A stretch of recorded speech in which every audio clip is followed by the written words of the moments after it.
નમસ્કાર વિદ્યાર્થી મિત્રો, વિમળા વિદ્યાલય ઈ ક્લાસીસમાં આપનું હાર્દિક સ્વાગત છે। આજે આપણે ધોરણ 4 વિષય આસપાસમાં પ્રકરણ 11 ભાગ 2 સમજીશું। વિદ્યાર્થી મિત્રો, આગળ આપણે ભાગ 1 અને 2 સમજી ગયા। હવે છે ચાલો પ્રવૃત્તિ કરીએ। તો 4-5 મિત્રોનું એક જૂથ બનાવી પ્રવૃત્તિ કરો। વૃક્ષ કે છોડ પરથી પડી ગયેલા ફૂલો વર્ગમાં લાવો। શું કહ્યું છે કે 4-5 મિત્રો એક જૂથ બનાવો અને વૃક્ષ કે છોડ પરથી જે પડી ગયેલા ફૂલો હોય તે વર્ગમાં લાવો। પછી કે આ ફૂલો જૂના સમાચાર પત્ર વચ્ચે એકબીજાને અડે નહીં તેવી રીતે ફેલાવી દો। શું જૂના સમાચાર પત્ર એટલે કે છાપા ઉપર એકબીજાને અડે નહીં તે રીતે ફેલાવી દો। હવે સમાચાર પત્ર ઉપર ભાર મૂકો। એના પછી શું કરવાનું છે? સમાચાર પત્ર ઉપર ભાર મૂકો। પછી છે કે ફૂલો સુકાઈ ન જાય ત્યાં સુધી દબાવી રાખો। શું કે ફૂલો સુકાઈ ન જાય ત્યાં સુધી દબાવી રાખો। પછી કે ત્યારબાદ બધા ફૂલો સાચવીને લઈ લો કે ફૂલ પોથી તૈયાર કરો। ત્યારબાદ શું કરો? બધા ફૂલો સાચવીને લઈ લો અને ફૂલ પોથી તૈયાર કરો। સ્ક્રેપ બુક એટલે કે ફૂલ પોથી। તમે આ સુકાયેલા ફૂલોનો અંદર સુંદર કાર્ડ બનાવવા પણ ઉપયોગ કરી શકો। શું કહે છે કે તમે આ સુકાયેલા ફૂલોનો સુંદર કાર્ડ બનાવવા પણ ઉપયોગ કરી શકો। રતન તો વાડીમાં આગળ ને આગળ ચાલતી જ જાય છે। શું કહે છે કે રતન એ આગળ ને આગળ વાડીમાં ચાલતી જ જાય છે। ખેતરના એક ખૂણે તેણે થોડાક માણસોને એક ક્યારામાં ઘાસ સાફ કરતા જોયા। શું કહ્યું કે ખેતરમાં એક ખૂણે તેણે થોડાક માણસોને એક ક્યારામાં ઘાસ સાફ કરતા જોયા। તેણે પણ ત્યાં જઈ ઘાસ ખેંચવાનું ચાલુ કર્યું। તેણે પણ શું કર્યું? ત્યાં જઈને ઘાસ ખેંચવાનું ચાલુ કર્યું। શું થયું ખબર છે કે તેના નાજુક હાથ ઘાસ ખેંચવાના લીધે લાલ થઈ ગયા। તેના નાજુક હાથ એ ઘાસ ખેંચવાને લીધે કેવા થઈ ગયા? લાલ થઈ ગયા। કે ત્યાં ઘાસ ખેંચતા કેટલાક મૂળ પણ ખેંચાઈ આવ્યા। શું થયું કે ત્યાં ઘાસ ખેંચતા કેટલાકના મૂળ પણ ખેંચાઈ આવ્યા। તો કે શું તમે કહી શકો કે આ બધા જ છોડનું મૂળ હોય છે? તો વિદ્યાર્થી મિત્રો, હા, કે બધા જ છોડને મૂળ હોય છે। પછી તો શું કે હા, બધા છોડને મૂળ હોય છે। પછી કે તમારી આજુબાજુ થોડા વૃક્ષો અને છોડ જુઓ। તેમના મૂળ કેટલા ઊંડા અને ફેલાયેલા છે અનુમાન કરો। કે તમારી આજુબાજુ થોડા વૃક્ષો અને છોડ જુઓ કે તેમના મૂળ કેટલા ઊંડા અને સુધી ફેલાયેલા છે તે અનુમાન કરો। તો કે મૂળનું મુખ્ય કાર્ય વૃક્ષ અને છોડને આધાર આપવાનું છે। મૂળનું મુખ્ય કામ શું હોય? તો જે વૃક્ષ અથવા કે છોડ હોય તેને આધાર આપવાનું હોય છે। મારું અનુમાન છે કે વૃક્ષોના મૂળ જમીનમાં ઊંડે સુધી જાય છે, જ્યારે છોડના મૂળ જમીનમાં બહુ ઊંડે સુધી જતા નથી, એ જમીનની આજુબાજુ જ ફેલાય છે। શું કે વૃક્ષ હોય એના મૂળ જમીનની છેક ઊંડે સુધી જાય, જ્યારે છોડ હોય તો એના મૂળ જમીનની ખાલી ઊંડી સુધી જતા નથી, એ જમીનની આજુબાજુમાં જ ફેલાય છે। ત્યાં રતને જોયું રામજીભાઈ મૂળા ખેંચીને બહાર કાઢતા હતા। શું કહે છે? ત્યાં રતને જોઈ કે રામજીભાઈ મૂળા ખેંચીને બહાર કાઢતા હતા। રતને રામજીભાઈને પૂછ્યું તો તેમણે કહ્યું, બેટા, આ મૂળા છે અને તે પણ મૂળ જ છે। શું કહે છે? બેટા, આ મૂળા છે અને તે પણ મૂળ જ છે। ત્યાં અચાનક એકદમ વરસાદ શરૂ થયો। ભારે પવન સાથે વરસાદ હોવા છતાં ખેતરના કિનારે ઊભા વૃક્ષો તો અડીખમ ઊભા હતા। શું કહે છે કે ત્યાં રતને જોયું તો કે રામજીભાઈ મૂળા ખેંચીને બહાર કાઢતા હતા અને રતને રામજીભાઈને પૂછ્યું તો તેમણે કહ્યું, બેટા, આ મૂળા છે અને તે પણ મૂળ જ છે। ત્યાં અચાનક એકદમ વરસાદ શરૂ થયો। ભારે પવન સાથે વરસાદ હોવા છતાં ખેતરના કિનારે ઊભા વૃક્ષો તો અડીખમ ઊભા હતા। હવે છે કે ભારે પવન હોવા છતાં વૃક્ષ કેમ પડ્યું નહીં? અનુમાન કરો। તો વિદ્યાર્થી મિત્રો, કે વૃક્ષને જમીન પર ઊભું રહેવા માટે મૂળ આધાર આપે છે। જે વૃક્ષના મૂળ હોય એ તેને જમીન ઉપર ઊભું રહેવા માટે શું કરે છે? આધાર આપે છે। એટલે કે મૂળ એ વૃક્ષને જમીન સાથે જકડીને રાખે છે, એટલે કે ભારે પવન હોવા છતાં જમીનમાં રહેલા વૃક્ષના મૂળ આધારના કારણે વૃક્ષ પડ્યું નહીં. હવે છે કે ઉગતા નાના છોડને પાણી મળતા જ તેના સુકાયેલા પાંદડા ફરી તાજા કેમ બની જતા હશે? શું કહ્યું છે કે ઉગતા નાના છોડને પાણી મળતા જ તેના સુકાયેલા પાંદડા ફરી તાજા કેમ બની જતા હશે? તો ઉગતા નાના છોડને પાણી મળતા કે પાણી મૂળ દ્વારા છોડને વિવિધ ભાગોમાં પહોંચે છે, આ પાણી સુકાયેલા પાંદડામાં પહોંચતા તે ફરી તાજા બની જાય છે. શું કહીશું કે ઉગતા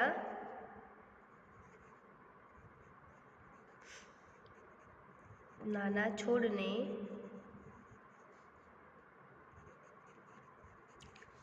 પાણી મળતા કે પાણી મૂળ દ્વારા છોડના વિવિધ ભાગોમાં પહોંચે છે. બરાબર. હવે છે તમારી આસપાસ કયા છોડને નિયમિત પાણી આપવું પડે છે? તો વિદ્યાર્થી મિત્રો, તમારી આસપાસ કયા એવા છોડ છે જેને નિયમિત પાણી આપવું પડે છે? તો આપણે અહીંયા લખીશું તુલસી, ગુલાબ, ગલગોટો, કરેણ તથા બારમાસી. જે ફૂલના છોડ હોય તેને આપણે નિયમિત પાણી આપવું પડે છે. રતનને પણ ખબર પડી કે તેના ઘરની આગળ ઉગેલા મોટા લીમડાને તેણે ઘણા સમયથી પાણી નથી આપ્યું. તેણે વિચાર્યું હતું કે લીમડો ક્યાંથી પાણી મેળવતો હશે? તો કે અમારી બરાબર તેને વિચાર્યું. પછી કે તમારી આસપાસના કયા વૃક્ષને નિયમિત પાણીની જરૂર નથી, તે પાણી ક્યાંથી મેળવે છે? તો અમારી આસપાસ ઉગેલા લીમડો, પીપળ જેવા વૃક્ષોને નિયમિત પાણીની જરૂર નથી, કારણ કે મોટા વૃક્ષો જમીનના ઊંડા મૂળ દ્વારા જમીનમાંથી પાણી મેળવે છે. તો આપણે અહીંયા લખીશું લીમડો, પીપળ વગેરે. અને તે પાણી જમીનમાંથી મેળવે છે. બરાબર. હવે કે નીચે આપેલા શાકભાજીના ચિત્રો જુઓ અને તેમના કયા મૂળ છે તે શોધો. તો આમાંથી જુઓ રીંગણ, ગાજર, દૂધી, ફુલેવર, બીટ, મૂળો, ટામેટું, પછી તુરિયું, એવું અલગ અલગ આપણને અહીંયા આપેલા છે. તો જે ખુદ મૂળ છે એવું તો એક તો ગાજર અને બીજું મૂળ, જે ત્યાં હોય જમીનની અંદર, એટલે એ મૂળ જ છે, ખુદ મૂળ જ છે. અને એક બીટ. શું આવશે? બીટ. હવે કે રતનને હવે છોડ વિશે વધુને વધુ પ્રશ્નો થવા લાગ્યા. તેણે શાળાની દિવાલમાંથી છોડને ઉગતો જોયો. તેણે આશ્ચર્ય થયું. તેણે વિચાર્યું કે આ છોડના મૂળ કેટલા ઊંડા જતા હશે? તો કે આ છોડના મૂળ દિવાલમાં જોડેલી ઈંટોના પોલાણમાં જતા હશે કે ખૂબ ઊંડે સુધી નહીં જતા હોય. પછી કે મૂળને પાણી કેવી રીતે મળતું હશે? તો કે ચોમાસામાં વરસાદ પડવાથી દિવાલ પાણીથી પલળે છે અને દિવાલની ઈંટોમાં ભેજ રહે છે, તે આ ભેજમાંથી મૂળને પાણી મળી રહે છે. હવે છે આ છોડ કેટલા મોટા થતા હશે?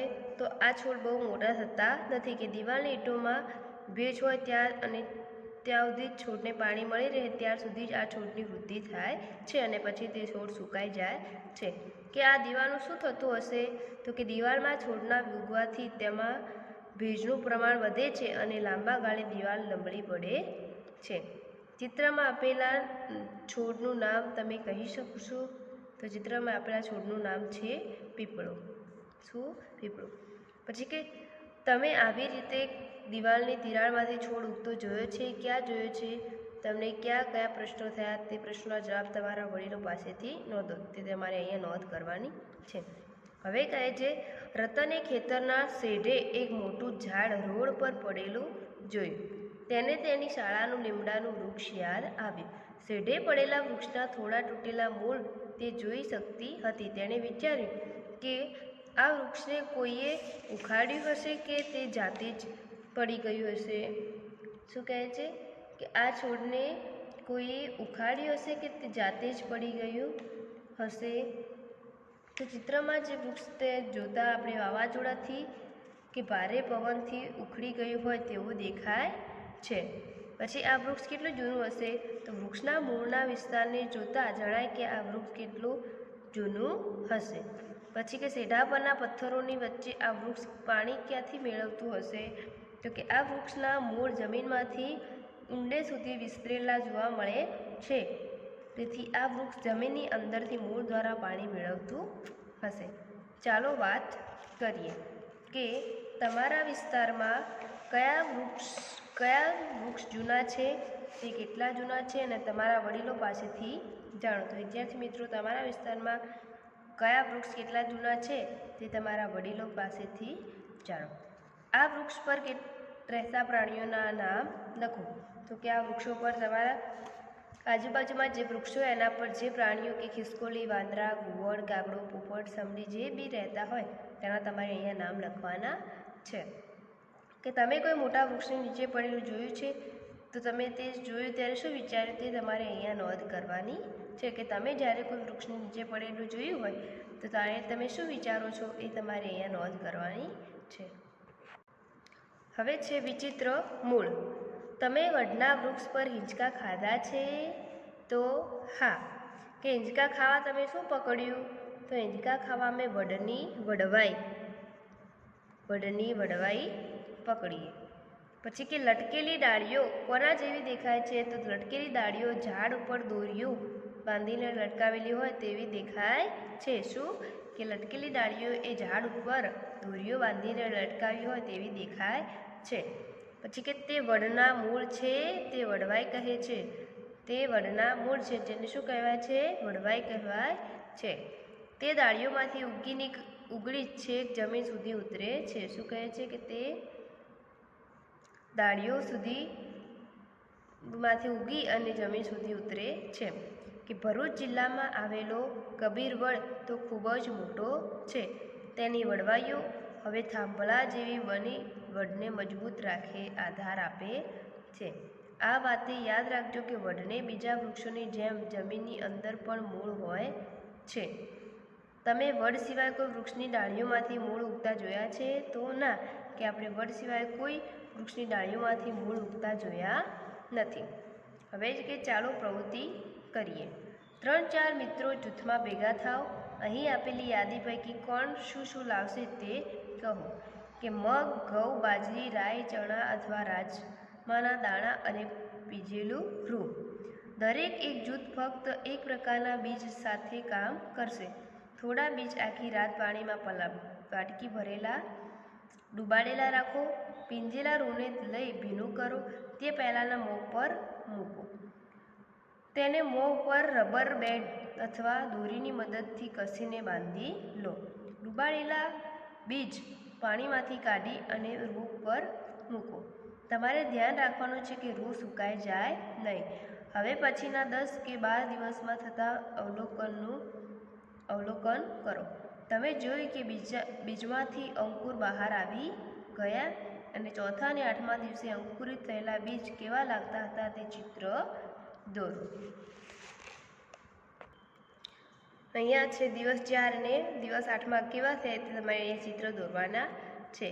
તમારી નોટબુકમાં લખો કે બીજને ડૂબાડ્યા પછી તેમાં શું બદલાવ આવ્યો તેનું તમે અવલોકન કર્યું અને સૂકા બીજ સાથે સરખાઓને લખો. પછી કે જો રૂ સૂકું થઈ જાય તો શું થશે? પછી કે મૂળ કઈ દિશામાં ઉગે છે અને પ્રકાંડ રૂના ટુકડા કે છોડ કેટલો ઉગે છે? બધા બીજમાંથી નાના છોડ બહાર આવ્યા? મૂળનો રંગ કેવો છે? તમે મૂળ ઉપર કોઈ રેસા જોયા? પછી કે રૂમાંથી નાનો છોડ ખેંચીને કાઢવા પ્રયત્ન કરો. તમે તેને ખેંચીને કાઢવા સક્ષમ છો? કેમ? તમે જો રૂને મૂળ કેવી રીતે જકડી રાખે છે? તમે વિચારો, મૂળ જમીનને પણ આ જ રીતે જકડી રાખે છે. તો તમારા મિત્રને ઉગાડેલા છોડને પણ જુઓ. જે તમારે પ્રવૃત્તિ કરીને અહીંયા પ્રશ્નોના જવાબ લખવાના છે. હવે છે શું ઉગ્યું. આરીફા અને રૂપાલીએ એક ઉપરની પ્રવૃત્તિ કરી. તેમણે ધરું ઉગેલી જોયું. જ્યારે પૂછવામાં આવ્યું તેમણે શું ઉગાડ્યું છે, તો ઉગેલી વસ્તુ વિશે તેમની પાસે અલગ જ યુક્તિ હતી. આરીફાએ આ યાદી બનાવી. પાંદડા, લીંબોળી, કળી, કુરકુરિયું, ખીલીઓ અને માછલી. રૂપાલીએ યાદીમાં ચાંદો, વૃક્ષ, ફૂલ, વાળ, તરબૂચ, મચ્છર ને કાગડો છે. તમે શું વિચારો છો? આરીફા અને રૂપાલી યાદીમાંથી કઈ વસ્તુ ઉગશે? તો તમે જે વસ્તુ ઉગી તેની તમારી પોતાની યાદી કેમ નથી બનાવતા? તો આરીફા અને તમે શું વિચારો છો કે આરીફા અને રૂપાલી યાદીમાંથી કઈ વસ્તુ ઉગશે? તો આરીફા અને રૂપાલીની યાદીમાંથી લીંબોળી, કળી, વૃક્ષ અને વાળ એ ઉગશે. તમે જે વસ્તુઓ ઉગે છે તેની યાદી તમારી પોતાની યાદી કેમ નથી બનાવતા? તો કે તમારી યાદીમાં આરીફા અને રૂપાલી યાદીમાં વસ્તુ ઉમેરી શકો છો. તો અહીંયા આપણે લખીશું લીંબોળી, ગોટલી, કળી, સૂરજ, પાંપણ, વૃક્ષ, મૂછ, છોડ, નખ અને બીજ. બરાબર. હવે આપણે કે તમારા વિશે વિચારો. સમયની સાથે સાથે તમારા પણ કેટલા બદલાવ આવ્યા છે તે તમે કઈ રીતે વધ્યા છો? ઉદાહરણ તરીકે તમારી ઊંચાઈ વધી? તો હા, છેલ્લા 1 વર્ષમાં તમે કેટલી ઊંચાઈ વધી? તો કે મારી ઊંચાઈ છેલ્લા 1 વર્ષમાં હું લગભગ 5 ઇંચ ઊંચો થયો. પછી કે તમારા નખ ક્યારેય કાપ્યા ન હોય તેવું અનુમાન કરો કે કેવા દેખાય છે તે બતાવતું તમારી આંગળીનું ચિત્ર તમારી નોટબુકમાં દોરો. વિદ્યાર્થી મિત્રો, કે તમારા નખ તમે ક્યારેય કાપ્યા ન હોય તો કેવા દેખાય તે બતાવતું ચિત્ર તમારી નોટબુકમાં દોરવાનું છે. તો અહીંયા આપણે પ્રકરણ 11 વાડીમાં અહીંયા પૂર્ણ કરીએ છીએ.